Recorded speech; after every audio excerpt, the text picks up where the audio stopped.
KCR, TroyCommunityRadio.com, 107.1 WTJN is proud to present the Meet the Candidates Night, sponsored by Leadership Troy alumni. This event will feature candidates and issues facing the voters in Troy and Concord Township in the general election.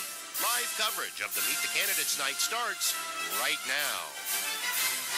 Welcome to Meet the Candidates Night, sponsored by the alumni of Leadership Troy. This is the 25th year we have sponsored this event. My name is Tom Benn, and I'll be your moderator for this evening. Would everyone please stand and face the flag? We'll do the Pledge of Allegiance first. I pledge allegiance to the flag of the United States of America, to the republic for which it stands, one nation, to God, indivisible, liberty, justice for all. Thank you. Assisting with tonight's forum will be Jack Hoekstra, sitting right in front of the speakers. He will be the timekeeper, and he will be strictly enforcing the time rules tonight. We'd also like to thank WPTW and 98.1 FM and 1570 AM and Troy Community Radio 107.1 WTJN for broadcasting this event live. There are 8 issues on the November 3rd ballot, 3 of which will be voted on statewide, issues 1, 2, and 3, 3 of which are local tax levies, all of which are renewals. Additionally, there are 2 local issues on which citizens will vote. The levies are the Miami County Board of Developmental Disabilities. Superintendent Brian Green will be here to speak on that issue. There's a levy for Miami County Bridges, and County Engineer Paul Hillskamp was here to speak on that issue. And the Troy Hayner Cultural Center levy renewal, for which Director Linda Lee Jolly will speak. The 2 local initiatives voters will see on the ballot are the Trafalgar rezoning issue in Concord Township and the Troy City Fire Department referendum. Tom Thunderberg and Bill Schaefer are here to speak on the fire department referendum. In the only contested race to appear on this year's ballot, the candidates for the 2nd Ward of Troy City Council are Cynthia Schaefer and Doug Tremblay. Before we allow these folks to speak, I've been asked to provide some brief background on the 3 state issues as well as the Trafalgar referendum. Issue 1 is a proposed constitutional amendment that will create a bipartisan process for drawing House and Senate districts.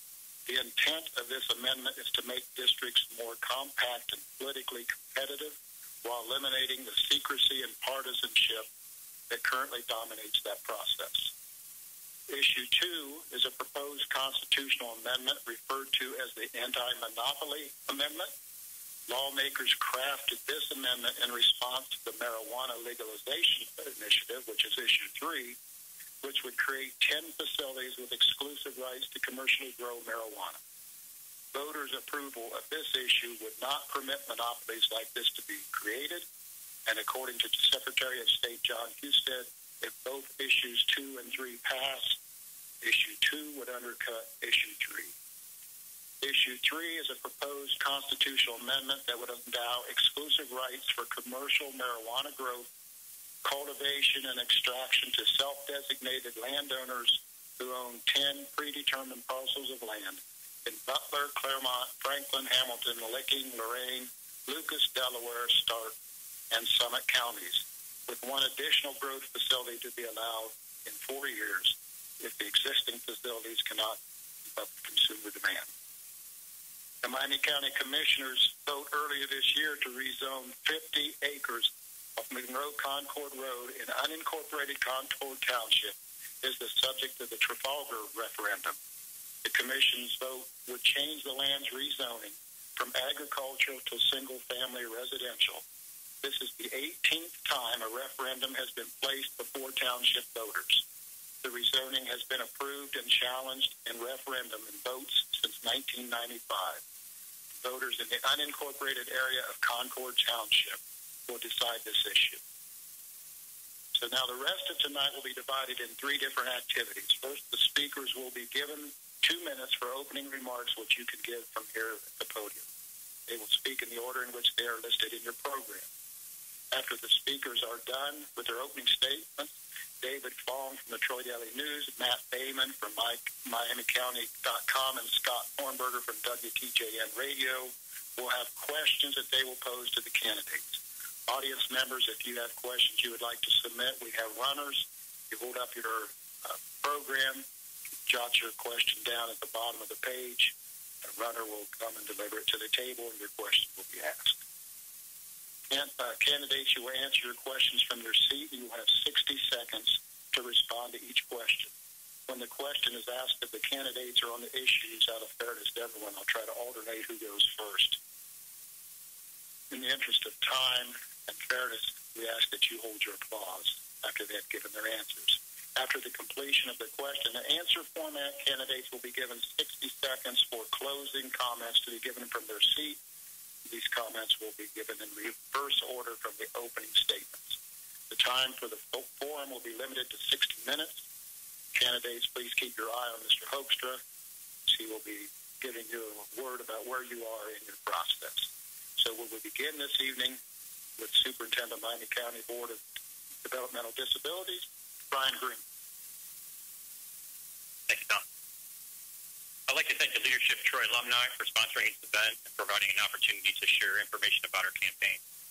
Since the 1950s, the Miami County Board of Developmental Disabilities, or better known as Riverside, has offered services and supports to people of all ages who have developmental disabilities. Our mission is to empower people with developmental disabilities to live, work, and play as full members of our community. Currently, we offer support to close to 900 people in Miami County from birth to the end of life.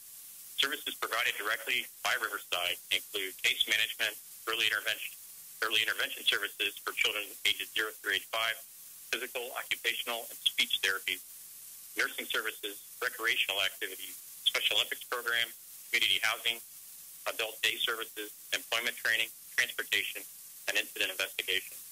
Services are also provided through 126 local agencies and independent providers to individuals with disabilities with direct funding from Riverside. Those and services include home and personal care services, employment training, adult day programming.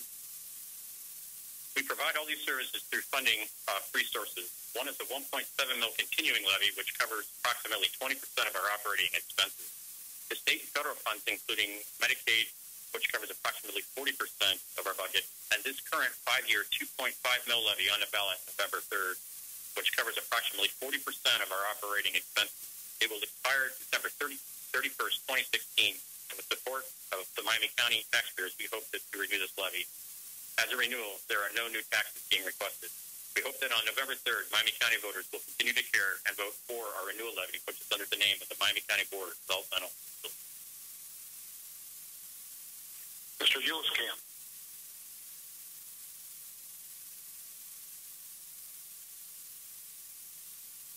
I would also like to thank you for the opportunity to come here and speak to you tonight regarding the Miami County Bridge Levy. As you may be aware, the County Bridge Levy is a significant source of funding for my office and was first passed in 1951 and collected in 1952. It is used to build, maintain, design bridge structures in Miami County. I'm proud to say that our bridge system is one of the best county-maintained systems in the state of Ohio. This is due in large part to the generosity and stewardship the people of Miami County and the civic pride displayed by them. Many of our bridge structures here in Miami County are quite remarkable, such as the Shawnee Bridge in Piqua and the Adams Street Bridge in Troy, both recently completed. Many more of our projects are on roads that the majority of the citizens of Miami County may not frequent, such as Bradford Bloomer Road and Snodgrass Road, also both completed in recent years. An important fact to note regarding money generated by the bridge levy is that while some of the money is spent directly on projects, a significant portion is also used as matching funds in order to bring money back home from Washington. For example, while the Eldine River Bridge, currently under construction next to the covered bridge, has recently been contracted at a cost of $2.4 million, the local share of the construction, that is the amount paid by bridge levy funds, is less than $150,000, or 5% of the cost. With the above in mind, and with the fact that this valuable source of revenue will expire if no action is taken, I respectfully request that the voters of Miami County consider a yes vote for the renewal of the $0.45 million bridge levy.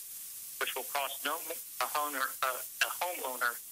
the $100,000 home $1.09 per month, and represents no increase in what is already being paid. Thank you. Now speaking on the Troy City Fire Department referendum, first Tom Thunderberg.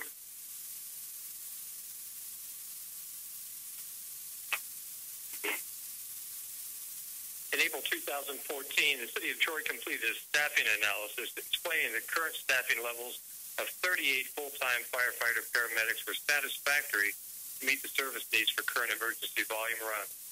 The analysis included a recommendation to add part-time professional firefighter EMTs to the enhanced emergency services. In July of 14, the Troy City Council approved Ordinance 019-2014 establishing hourly rates for part-time firefighter, EMT, and paramedics for the Troy Fire Department. This ballot item question shall 019-2014 as adopted by the City Council of Troy be approved. It really addresses the wage ordinance only and not the overall staffing strategy. In January of this year, the Novak Consulting Group was contracted to conduct an independent staffing analysis. In May of this year, Novak concurred that the Troy Fire Department's current staffing was appropriate based on existing service standards. They found that addition of part-time would be most cost-effective approach to increase staffing. However, the plan would need to include additional supervisory and training roles. The recommendation of adding 2 part-time staff per shift would cost 1/3 the amount of adding 2 full-time of each shift. The city would expect employees to maintain firefighter, EMT, paramedic certifications as those current. Kettering, Dublin, and Loveland have found success with a similar system. The addition of the potential certifications also allows for a succession plan out of this pool of candidates. The addition of part-time staff would build on the strengths of a well-respected existing staff and allow Troy to be proactive as we plan for future emergency service needs. Also speaking on the referendum is Bill Schaefer.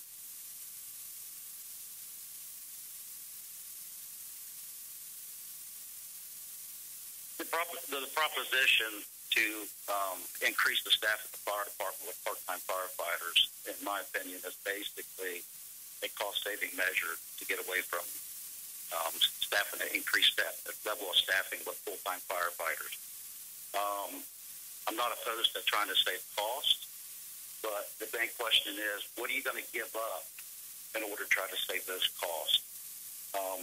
One of the downfalls to hiring part-timers is they don't stay at their place of employment for a very long period of time because they go through extensive training, sometimes 2+ years. They're not doing that to work part-time. They're doing that to attain careers. So they're constantly looking for full-time career employment. So when they don't stay very long, what do you lose? Well, what you lose is experience. But they come fully certified. They come fully trained. They come fully certified. They do not come fully trained. A fully trained person is a certified person with experience. So what do they need to know when they work for City of Troy? Well, what they need to know is some history on the City of Troy, where the different water services are, where the high service system is, where's the low service system, what's the static pressures on different hydrants in different parts of the city, what buildings have been remodeled in the last 10 years, the last 20 years, where's the hidden void spaces. This all equates to safety and performance. You get a medic run to a certain address that you've been there 3 and 4 times, that you know this person waits till the absolute last minute call. You know you're going to need extra help before you ever leave the building. You don't have to wait to make decisions. So that all comes with time, and that all comes with experience. That's what it's going to cost you to hire part-timers. It's going to cost you performance. It's going to cost you safety of your firefighters, safety of your system, of your citizens. So with that being said, it would be my position to vote no on issue 15. And speaking on behalf of the Troy Intercultural Center levy is Linda Lee Jolly.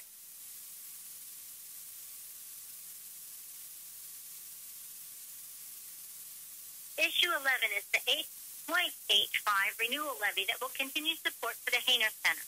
The 100-year-old mansion has housed Troy's unique community cultural center for 39 years. 40,000 people walk through the doors or participate in Hainer programs every year. Some of them are from out of town. We welcome them to Troy, and they are very impressed by you. They are in awe of the grandeur of the house, but when they hear about what this community has created and how it has been supported, they are amazed. They see that they have arrived at a community where the citizens value a certain quality of life for everyone. The Hainer Levy has been endorsed by the Troy Area Chamber of Commerce, and Hainer is the recipient of the Ohio Museum Association Institution of the Year Award. It's your house because Mary Jane Hainer gave it to you as a gift in 1942. It's your house because it's public property and you may come and go as you please. It's your house because the facilities are available for your use. Your organizations can meet there. Your family's most important occasions can happen there. It's your house because you and your family and friends can come together to enjoy and learn from the exhibits and programs, concerts, films, theater, poetry, classes, and many other unique opportunities. It's our house because it's a place where our retirees can fill their time with worthwhile activities and participate in lifelong learning. It's our house because it's a place where our children can be encouraged by creating art, learning ballet, performing on the grand piano, and having their artwork hung on the wall. Or they can spend quality time with their parents and at family events. It's our house because at any age we can get involved with something at the Hainer. We can share experiences with friends or make new friends, and we can make memories that will last a lifetime. It's your house. Please vote for issue 11, and let's continue to keep the Hainer Center as an integral part of the Troy community. Now the two candidates for the second ward of Troy City Council. First, Cynthia Schaefer.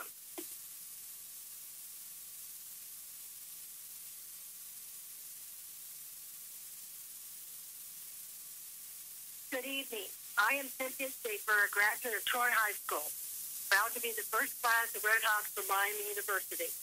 I am running because I believe citizens' concerns have fell on deaf ears and have not been taken seriously. My mission is to serve, to listen, to inform, and to be an advocate of transparency.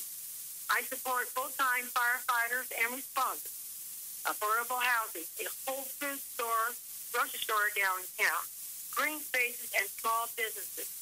Fiscal spending must be cost-effective without jeopardizing our infrastructure and hold the next generation hostage. We must conserve and not waste the taxpayers' money by building and then rebuilding the same project. Question is, an incumbent who votes yes on all issues or a candidate who asks questions and researches the facts to make the right decision for the right cause? Thank you very much, and thank you for having me. Vote Schaefer on November 3rd. Douglas Schaefer. Douglas Tremblay.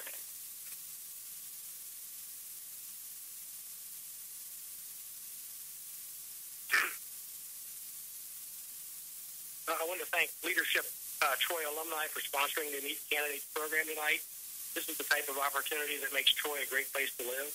My name is Doug Tremblay, and I want to be reelected to the Troy City Council as the second ward representative. My vision for Troy now and in the future is a vibrant city with a great quality of life at a reasonable cost to its citizens. This vision is possible by maintaining a balanced budget while expanding our economic base. Focusing on these two things will allow Troy to maintain our enviable quality of life that includes safety, service, recreation, and entertainment at a moderate cost. I consider my past 4 years on City Council as a continuation of my volunteerism in Troy and for Troy. I was born in Troy, graduated from St. Patrick's School and Troy High School. I lived my entire life in Troy except for my student years at Miami University and Ohio State University. I married my wife Wanda in 1970. We have 3 sons, 2 daughters-in-law, 3 granddaughters. I want what is best for Troy now and in the future, and our future is bright. I began my professional career as a pharmacist at M&R Drug and finished at CVS Pharmacy. Spent my whole professional career in Troy and am now retired. I have been an employee, a manager, and a business owner at various times. Currently, I'm a member of the Troy City Council, president of the Museum of Troy History, president of the Stour Memorial Hospital Advisory Committee, and member of the Troy Neonopolis Club, and member of St. Patrick's Church. Some of my past activities have been learning experiences. I'm a past president of the Troy United Fund with the campaign chair, past president of the Troy Main Street and past president of the Troy Newton Optimist Club, and past board member of the Miami Valley Pharmacists Association and the Troy Area Chamber of Commerce and St. Patrick Parish Council. Remember to vote on November 3rd, and I would appreciate a vote for me. Thank you. We'll now move to the question and answer segment of the program. Candidates, make sure you adhere to the 60-second rule and answer your questions. You can answer just from your seat. Matt, you can start.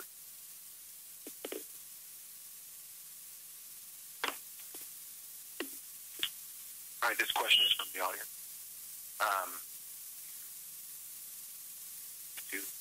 Councilman, what unique qualities do you bring to the City Council that will both continue and enhance the well-being of the citizens of Troy?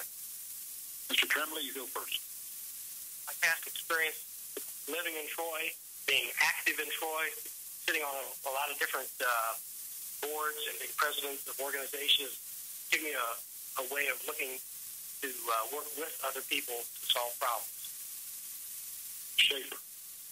Yes, I was born and raised in Troy. My father was the first golf pro where the stadium sits, and he had a business in 1953, and I learned how to run a business, be respectful, handle all kinds of issues, be a manager. I went to Concord, Haywood, Bankley, and Troy High School. So I think with the backgrounds that I have besides that, and Brian's worked with the unions and worked at the aerospace business, I think I have the background to continue the future of Troy. Next question. Scott Hornberger, Troy Community Radio, and this question is for the two council candidates as well. Ms. Schaefer, I was looking over your handout, and you say that you have a concern about affordable housing in the city of Troy. What I would like to ask both of you, do you feel that there is an affordable housing crisis in the city of Troy? And if so, how do you, what is your plan to fix it? Ms. Schaefer, first. Yes, I believe that we have an affordable housing issue here. If you look downtown, the rent has gone up quite a few dollars in the last year and a half. We are building approximately the next 5-10 years, 300 homes that are in the 400 range, and nothing for those who wages have not moved up. Right now, wages are 5% below the average, and there are lots of places that these people can't find a home because of their income. Oh, I'm sorry. Mr. Tremblay.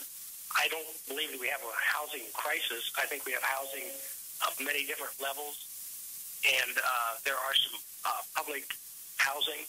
We also have federal grants to help people with their housing.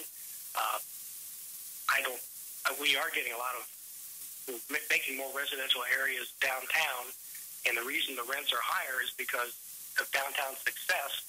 It causes the rents to go up because of that's part of our success in downtown. But I don't think we have a housing problem. This question is for the three levy representatives. Could you tell the residents, give them an idea of what will happen if your levies are unsuccessful and what it will mean for your organization? Ms. Jolly, you go first, please. Mary Jane Hayner lends her house to the Troy community. It belongs to us. It's operated as a public entity. It requires public support. The levy represents about 85%, 82 to 85% of Hayner's budget every year. It is the essential funding for the Hayner Center, and without that funding, the Hayner would not exist as you know it today. Mr. Hillscamp. As I mentioned when I spoke previously, we use a lot of the bridge levy money to match federal funds to come to Miami County. It would severely hamper our bridge replacement program that we're currently engaged in. Right now in Miami County, we have 16 bridges that are posted for reduced loading. One of those is a covered bridge, which will probably never be replaced, but the other 15 we would look to replace. We also have several bridges that are posted as one lane or narrow, which also need modified or replaced. So we would, our program would basically grind to a halt as far as getting those done. Mr. Green. Similar to Mr. Gilscamp, we use the 40% that this levy generates for us to leverage also for bringing state and federal funds. And so it would seriously impact the services that we provide to individuals that have loved ones with disabilities through all ages. So we'd have to really go through a cost containment and look at that. But it would really hurt us.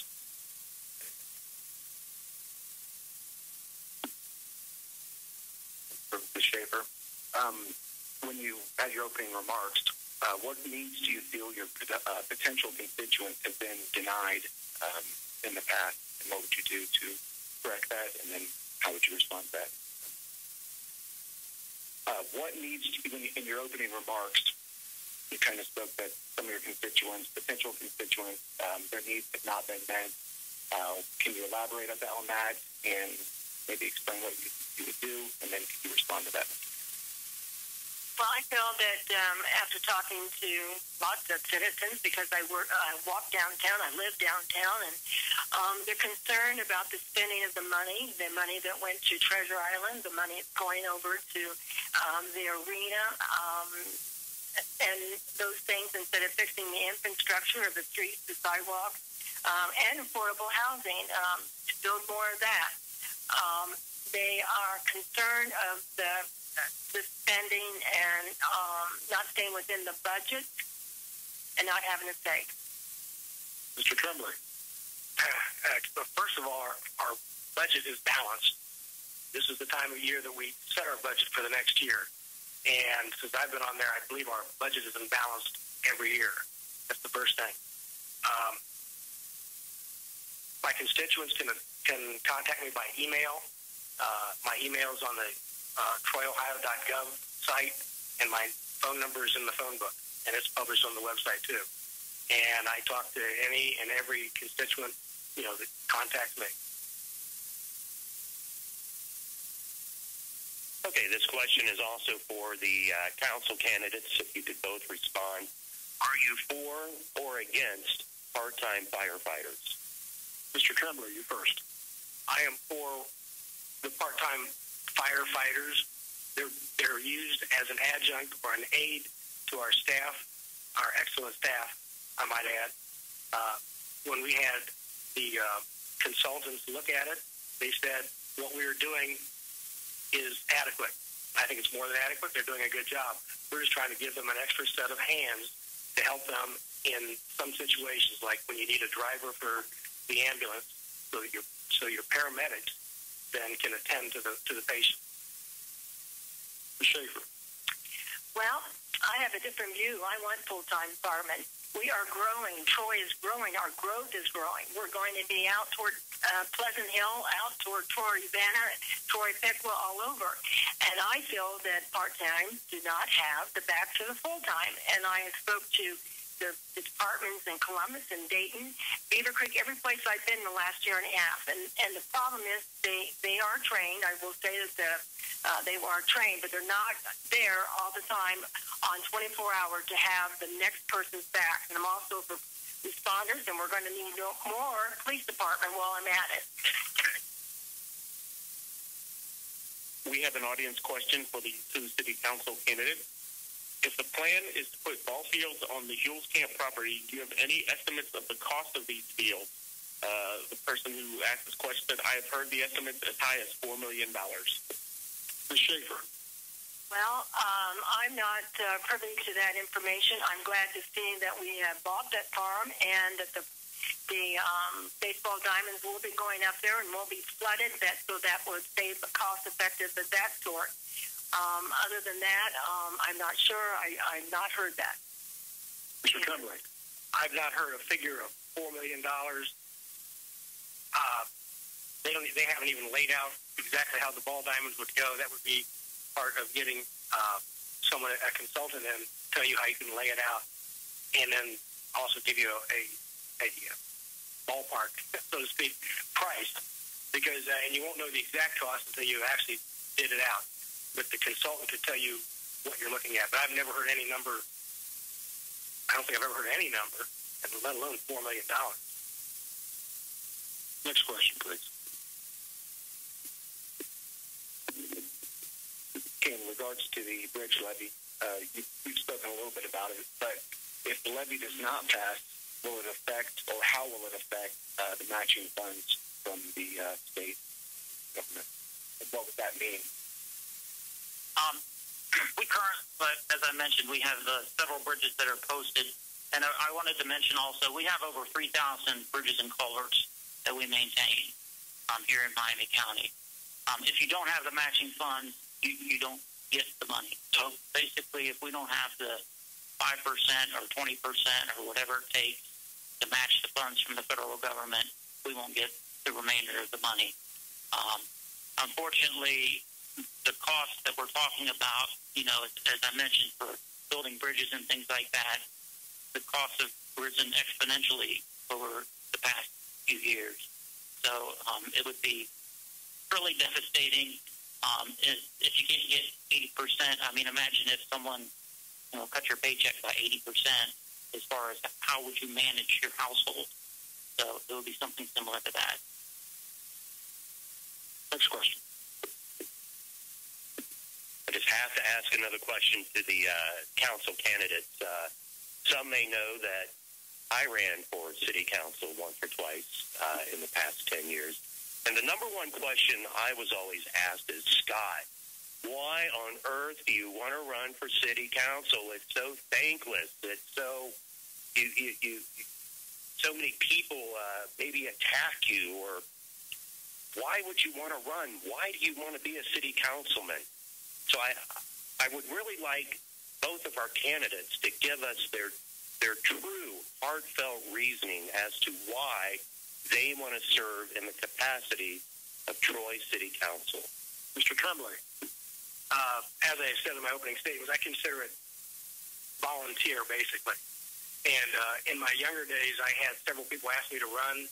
At that time, I said, well, being in business, that would be a poor choice, because you can never make very many people happy, and it could bleed over into the business. But after I retired, I did get a call from a couple people and wound up on council. And at times I wonder why I'm doing it. It's fun. You get to know what's going on in the community, and you feel like you're helping keep things even keel. Ms. Schaefer. Well, I feel that the community has given me a lot of future. I had polio when I was in 7th grade, and I was tutored through high school, and I went to physical therapy 3 days a week, and the lessons I learned running for my father and being around the Troy Trojans, I feel that volunteering is one of the ways that I can give back to my community. I do want to be a part of the Troy's future and protecting our past. Thank you. Next question. This question also is for the city council candidates. You both touched on it briefly in your comments, but could you speak specifically to Treasure Island and the money being spent on Treasure Island, and whether you support this initiative or do not support this initiative? Ms. Schaefer. Well, I've been down there. I went to all the meetings. I feel that I would not be spending the money for Treasure Island. I possibly might have voted for the marina because it would have cost a lot to tear it down, but I am not for any of that. I don't particularly care to be down in Pitt. We know that it floods. It floods again this year. And I don't know how it's going to go. None of us know how it will go. I think the money should have been spent in other avenues. Mr. Tremblay. Treasure Island, the marina, and the Hobart Arena are all properties of Troy that needed updating.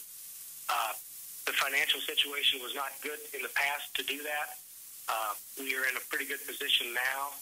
Our auditor told us, he gave us our budget, $10 million, don't go over it.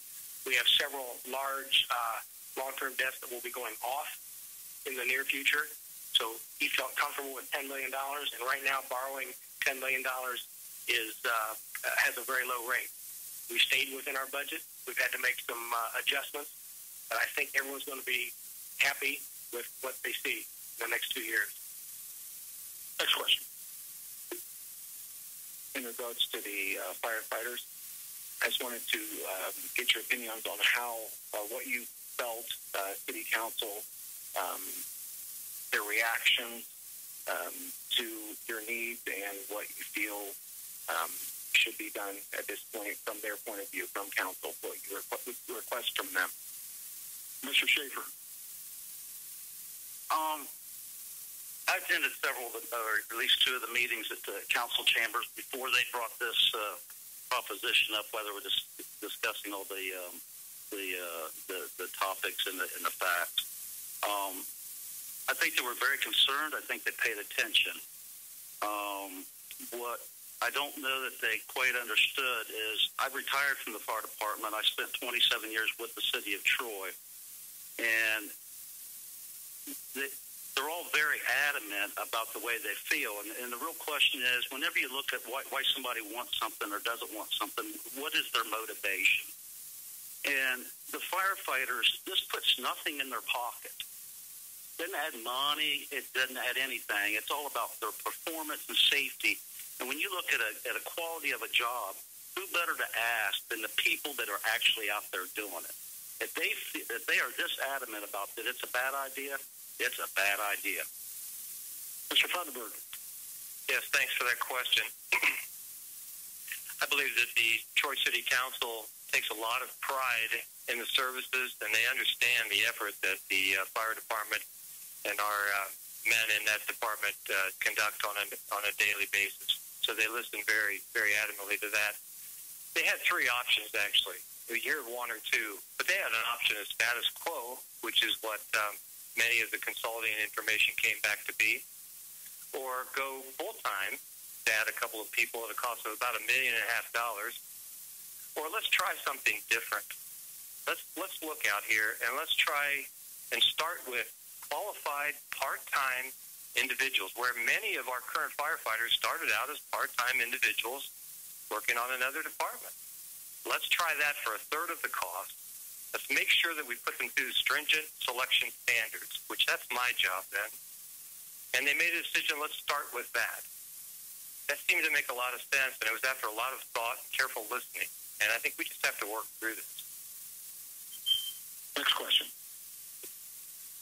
This question is for Linda Lee Jolly at the Troy Hayner Cultural Center. Are you feeling lonely over there? I was wondering if you could give us maybe a 5 to 10 year vision for the Cultural Center. Wow. The Troy Hayner Cultural Center, it's in its 39th year. It's very well established. We have a lot of good programs. We do have a strategic planning process, and our strategic planning process does take us 5 years. The levy cycle is the end of that 5 years. So as soon as this levy passes, then our key volunteers, our Board of Governors, which are all volunteers in the community, will sit down and say, what is next? Where do we go in the future? We know that the participants are growing all the time. We want to meet those needs. We do know that there's a gap. That levy is 82%, and there's a gap between there and the top of our budget. And so we do want to spend some time in the next 5 years trying to figure out how we can diversify funding, keep the tax rate low, and fill that gap so that we can do everything we want to do. This question is for the Troy Fire Department referendum representative. Obviously, the two of you come from very different backgrounds in terms of how you view this. Could you explain to the voters why you think the background that you have and the qualifications you have would lead you to think that or believe that you have a better idea of what should be done? Mr. Funderburg. Well, I'll be honest with you. I've never been on the end of a fire hose. So that I have the utmost respect for the gentlemen sitting in here, and they know that. I work closely with them on a daily, weekly basis. So I will give them that. Now, I just ask that they would give us the opportunity to take a look and explore some other options that I don't think are just in an attempt to save money. Otherwise, we would just stay put, because we do have a great force. We don't have any complaint. In fact, we respond, according to all the statistics, in a timely manner. And I think if anyone's ever had an interaction with Troy Emergency Services, they have a good story to tell. So So this is just an opportunity to enhance and to build on something that's already successful and that we're very proud of. Mr. Schaefer. Well, I spent a lot of time at the fire department. I retired as a platoon commander. I was in charge of a shift. And from that position, it probably enabled me to see more than these fellows sitting here, the importance of experience and longevity. My top priority was performance on the job and the safety of my guys. And in order to do that, I had to be able to spend enough time with them to find each person's strengths and weaknesses. Fully certified, fully trained people, everybody has strengths and weaknesses. And if you can't learn that, you can't perform as well as if you know it, and you certainly lose safety. And it would be my belief that if you hire part-timers because of the high turnover rate, approximately 1 year to 1.5 years is all people stay. They're looking for careers. They're looking for full-time employment. You will lose that. Next question. Okay, this is for the council candidates and also for Linda maybe. Since my Miami County is a entertainment website, I've lived here 6-7 years, worked here longer, and it's just, a wonderful town for entertainment. What further vision for entertaining us residents do you have or do you envision? Ms. Schaefer. I'd like to make a comment about Treasure Island. The issue with that, the money that's spent was $10.5 million that I went to the meeting with. That does not include the interest on that property. When they passed the $1.5 million, I went into the city council and said that that does not include the interest of the other $400,000. I want to make that clear that your money's being spent, but they're not telling you that that does not include the interest on that money. I would have entertainment on Thursday night, and I would have entertainment on Saturday night, and I'd move like the Taste of Troy. I would move it to Saturday night from 4 to 11. I'd like to see some adult entertainment, and I think we need to kick up the entertainment on Friday night anyway, and have a jury art festival. We have a dime in the rough we're not even using, and that is the Slim Jim. We could have a wonderful Slim Jim festival. Thank you. Mr. Tremblay. I look forward to, we already have a lot of entertainment, but I look forward to even more. We have Troy Main Street is sponsoring things. Hainer Cultural Center is sponsoring things. The City of Troy is sponsoring things. There's private individuals who are sponsoring things. And we're going to have one more venue, the Treasure Island, when it's done. It will have an amphitheater. It can't hold thousands, but there'll be more entertainment there. It'll be easier to use.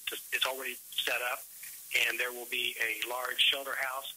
I look for Iron Man contests. I look for musical entertainment, and I look for the levee itself, or the Treasure Island, to bring in the showmobile for even more programs.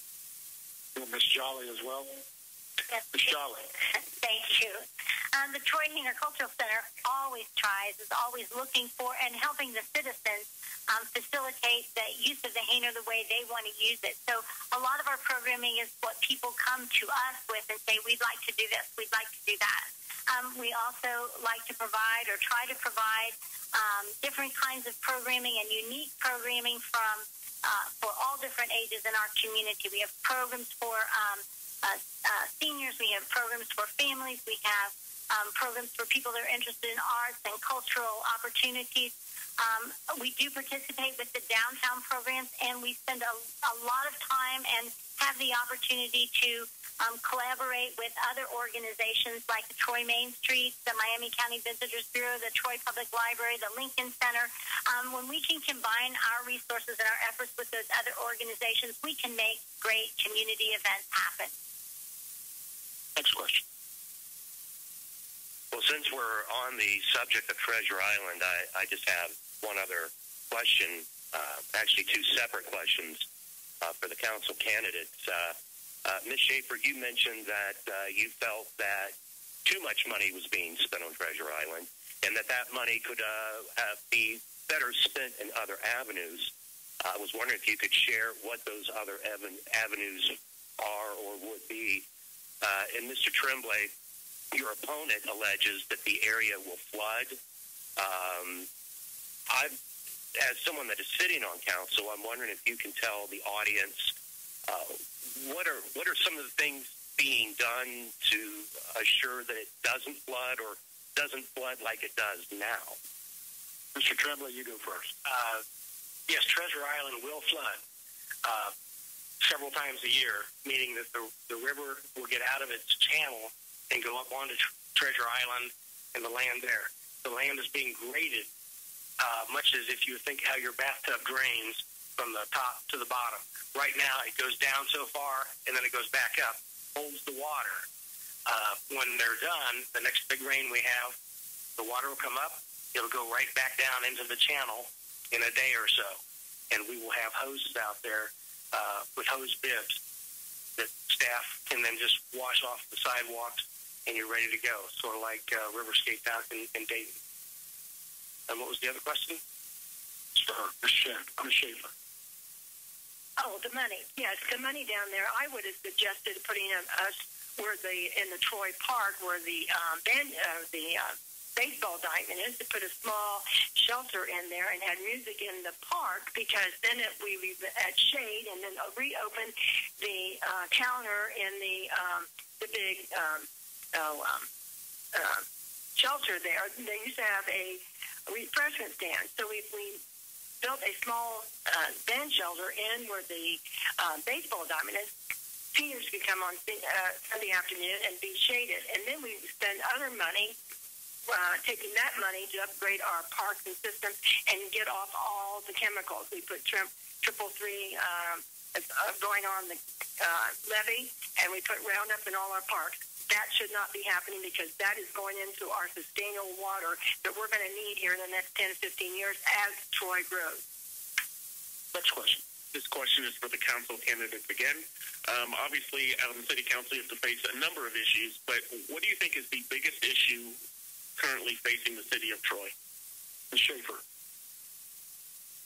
Well, the biggest issue is we have too many people that are working 2 and 3 jobs and not having enough jobs in the city of Troy, promoting them. And that means that they can't afford affordable housing. I know for a fact that I went out and I found a list of landlords, and I went to look at their properties. We do not have decent affordable housing for the people here. It's either you are this level or you're on the top level. And I think that the growth is going to be the biggest issue in Troy in the next 5-10 years. Mr. Tremblay. The question was, what was the question? Yeah. Well, the biggest issue, I think the biggest issue is the fact that the state of Ohio is, for lack of a better word, confiscating funds that were normally set aside for the local government fund. And we have lost a lot of money over the last few years.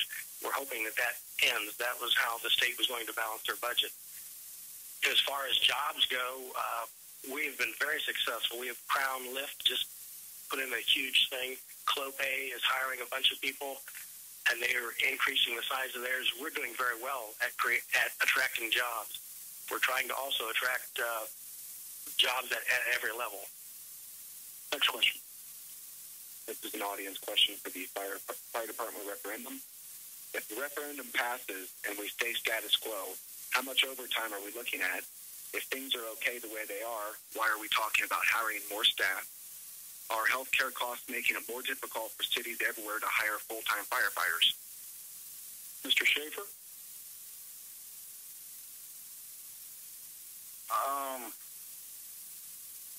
I don't know that we're really looking to stay status quo. You're always looking to try to improve the quality of the services you can provide. It would be real nice to have more Indians at the fire department. It'd be great. We could do some nicer things. But to do that by the utilization of part-timers is not increasing the quality. It's hurting the quality. So that's why I'm against that. It's not just to stay status quo. What do I think will happen with overtime? I don't think it'll change overtime very much. There would be maybe a small reduction in overtime, but I don't think it would be rather significant due to minimum manning requirements of equipment, etc. Mr. Funderburg. I think status quo, I would agree with Mr. Schaefer that status quo is really not the avenue that we'd like to proceed. We know we are a growing community. As Mr. Tremblay referred to, we have businesses that are expanding. That will bring more housing and more people. Population will grow. We need to be proactive. We need to stay ahead of the services that are provided. And as the community of Troy has always been in a position to do so, there are always quite a bit of foresight. So we're trying to follow in our forefathers, I guess, when it comes to thinking ahead. When it comes to overtime, we manage that very closely with the team. I don't see any increases with the coming budget when that comes about. And what was the third question? The health care costs. We've taken some steps this year with the help of our union representatives to manage health care costs. We've gone self-funded for the first time ever. That's going to save us 4 to 5% on an annual basis, but that's an ongoing issue. Mr. Fong. This will actually be our last question in order to fit into our hour time constraint. This is the last question that we always ask at every Meet the Candidates night. How much money did you spend on your campaign? And again, this is a traditional question that we close with at every Meet the Candidates night. Ms. Jolly, we'll start with you and work down the table. Right about $16,000, and they are donated funds. Mr. Schaefer. $2,000. Mr. Funderburg. $0. Mr. Green. We raise our funds through Friends for Riverside. It's our political action committee with Bill Fulton as the treasurer. We get our funds from chicken dinners, craft fairs, and Chipotle and Bob Evans fundraisers. We reused quite a few signs, so we only bought a few of those for $1,140. Did a chamber newsletter, some print advertising, direct mail, and we spent about $4,122. Shields Camp. Wow, that was pretty impressive. We spent about $1,500 that was raised through donations to the Citizens Committee for Better Bridges in Miami County. Schaefer. I have a low budget of $475. Mr. Tremblay.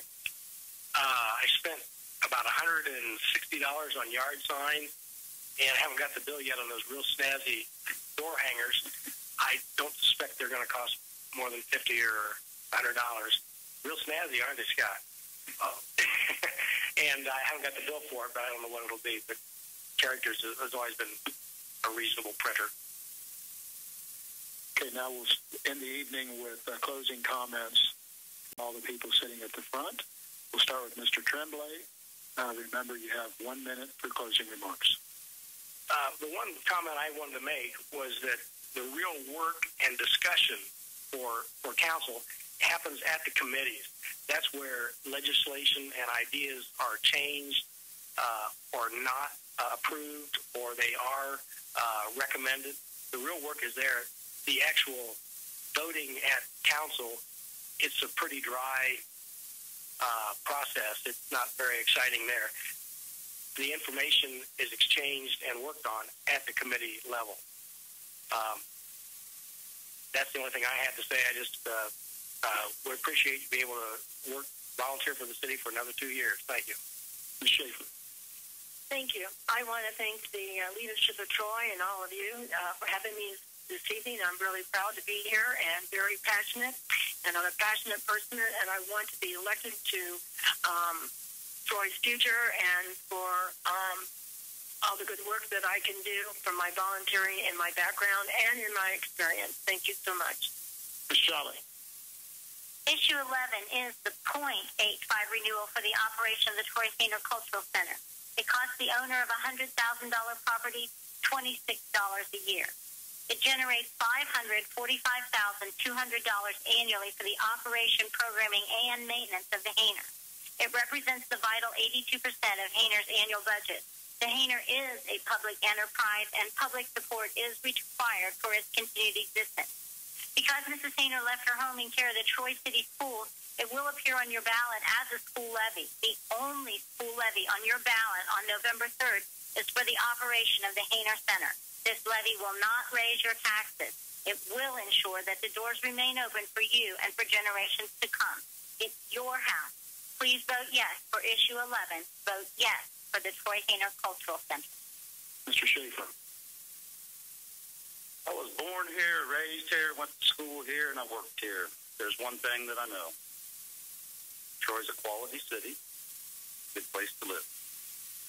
Has quality utilities, quality safety services, and quality parks. Continue that level of quality. Be willing to raise that level of quality. And one of the ways you're going to do that is by voting no on issue 15, no part-timers. Mr. Funderburg. Significant resources have been invested in the fire department analysis over the past year.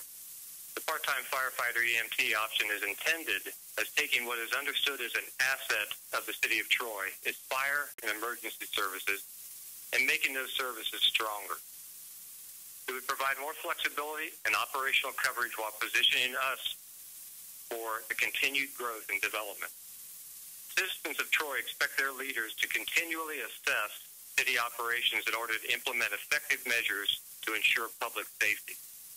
The Troy Fire Department mission takes it one step further, exceeds service expectations for the Troy community. A vote in favor of the ballot language will allow City Council to establish a competitive part-time wage ordinance as a step towards enhancing our current reliable fire and emergency services. I thank you for your attention to this important issue and will make myself available further as this evening goes on. Mr. Hillscamp. I was interested when the question was asked about entertainment. My job's not very entertaining. I went to school to be an engineer and not a politician, and basically what I provide is what people use every day, roads and bridges. My nightmare is when I see on TV where bridges collapse somewhere. Up at in Wisconsin was kind of the latest one. In 1967, a bridge collapsed down on the Ohio River, the Silver Bridge, which was what started nationwide bridge inspection every year. The bridge levy helps us maintain a level of safety for the citizens of Troy. I'm happy to be on the news telling people that we've got plenty of salt and we're going to go plow roads and things like that, but I certainly don't want to be on the news talking about a bridge that collapsed or something like that. So I respectfully request your support for the renewal of the Miami County Bridge Levy. Thank you. Mr. Green. Riverside's current 5-year 2.5 mil levy will expire on December 31st of 2016. It is a renewal levy, and that means no new taxes will be requested. Approximately 40% of our funding comes from this levy. The ballot language uses our name of Miami County Board of Developmental Disabilities, not our more well-known name of Riverside. Nearly 900 people with developmental disabilities from age 0 till they pass on depend on these services. We hope that the Miami County voters will continue to care and vote for the renewal levy for Miami County Board of Developmental Disabilities. Okay, that ends tonight's forum. We thank all the participants. Thanks to audience members. You're reminded that early voting is already open. If you go to the Miami County Board of Elections website, you can see when it's available for you to take opportunity to do that. Good luck to all of you. Have a safe trip home, and thank you for coming this evening.